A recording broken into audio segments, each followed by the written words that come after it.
Thank you so much DJ. By the way पुन्हा एकदा जोरदार जल्लोष होऊ दे वल्लरी विराजसाठी. वल्लरी, सगळ्यात पहिल्यांदा गोपाळ कालाच्या तुला खूप खूप खूप साऱ्या शुभेच्छा.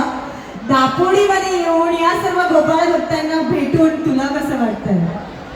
खूप खूप खूप छान वाटतंय. काय एनर्जी आहे, काय जल्लोष आहे सगळ्यांचा आणि खूप छान वाटतंय आणि खूप थँक्यू मला इथे बोलवल्याबद्दल. मला खूप मजा येते. तुम्हा सगळ्यांना गोकुळ काल्याच्या खूप खूप शुभेच्छा.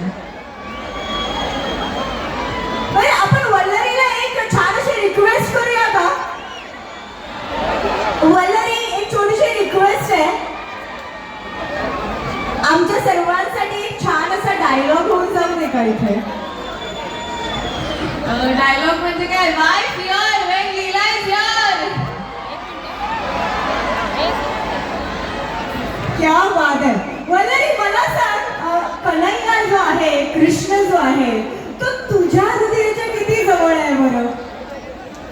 माझ्या खूप जवळ आहे, कारण का लीलाचं जे कॅरेक्टर आहे ते पण खूप नटखट आहे, खूप खोड्या काढणार आहे आणि सगळ्यांना मिळून एकत्र राहणार आहे. असं मला वाटतं कृष्ण खूप जवळचं आहे. मी सिरियलमध्ये दहीहंडी सुद्धा फोडली ह्या वर्षी. सो ते तुम्ही सगळे बघा, मला खूप मजा येईल.